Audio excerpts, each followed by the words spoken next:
Dying to be Stuckmocky, Chapter 6. Vira loses charge. Vira and Fahyrjeon stared stubbornly into each other's eyes for an ever-extending eternity. Then the Stuckmocky conceded defeat and stood up to its full height.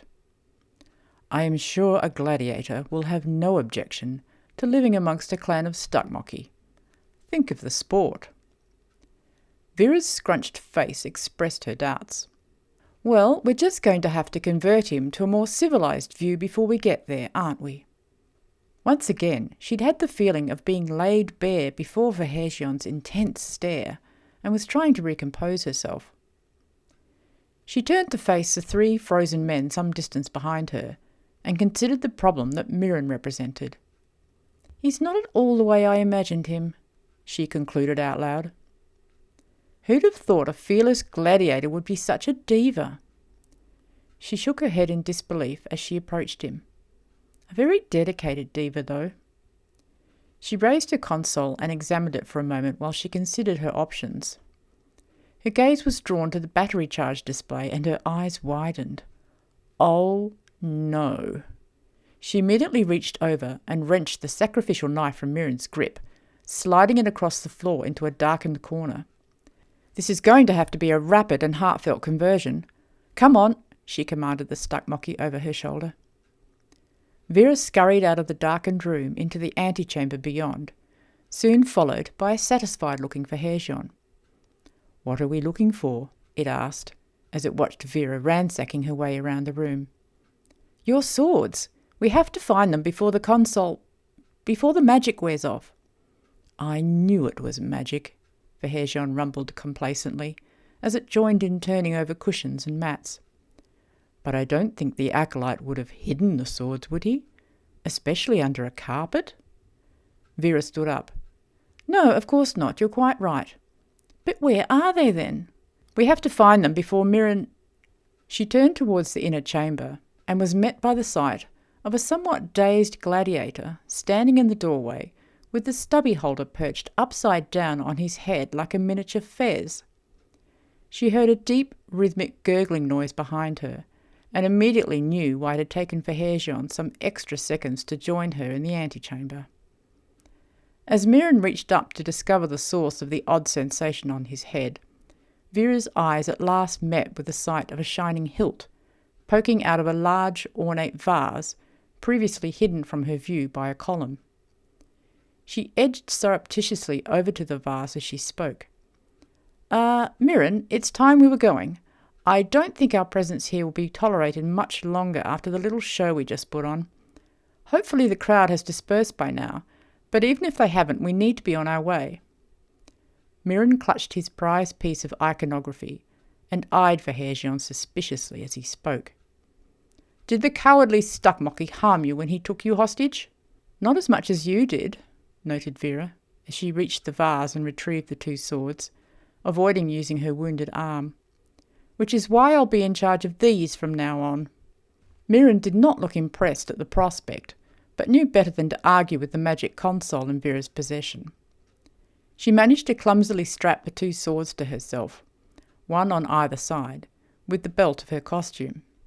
She hadn't counted on how heavy and awkward the result would be, but she had no other means of preventing an outbreak of armed conflict. Fahyrjeon, would you check whether any of the crowd are still by the entrance?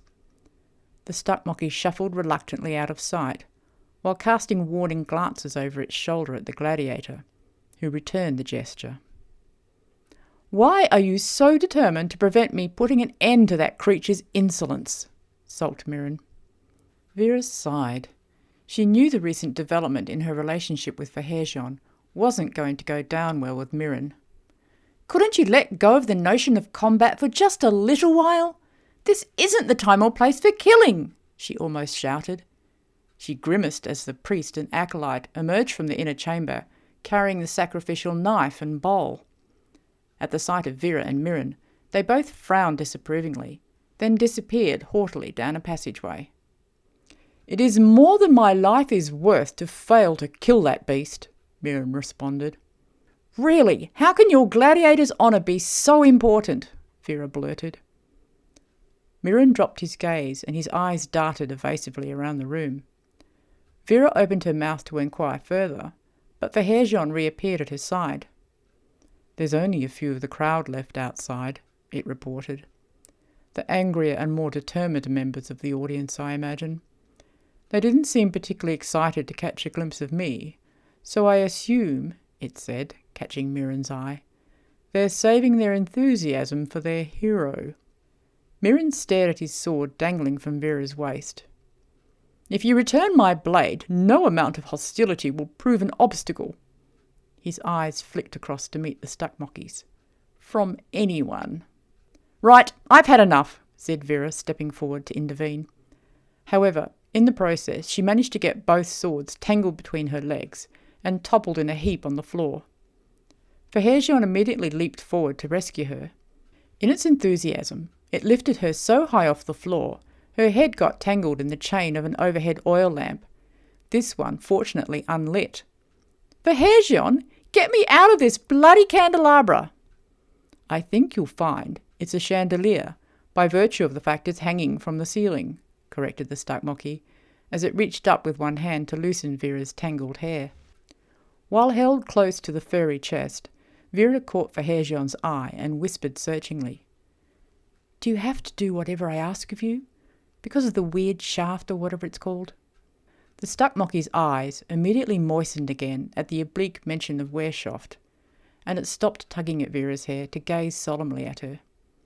"I will do whatever you ask, Vira Hank of Fibonacci." "Well then, I ask you, or beg you, or command you, or whatever it takes, to stop provoking Mirren. Please," she added for good measure, still in a whisper. "But he started it," Fahyrjeon retorted loudly, finally managing to free Vira's hair and lowering her to the floor.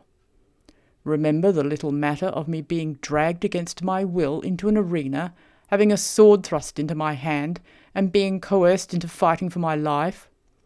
Yes, I know, dear," comforted Vira as she patted Fahyrjeon's arm. "But I need you to be the bigger man. Stuckmocky, sorry. Always sorry. Here," she said, as she unbuckled the belt and swords from her waist. "I entrust you with these, as long as you promise not to use them on Mirren. You might need to wear them around your neck or something. The belt's a little small for anywhere else, I think. Now, let's get going." Mirren spluttered furiously as the Stuckmocky fastened the belt loosely around its neck and positioned the two swords so they hung down under its arms. "What? Why does it, get to have two swords, while I have not even a knife to defend myself from the savagery of... "Your fans?" smirked Fahyrjeon, who immediately realised its error and put an apologetic hand over its mouth. "Sorry, Vira," it mumbled through its furry fingers. "Oh, this is going to work brilliantly, I can tell," muttered Vira.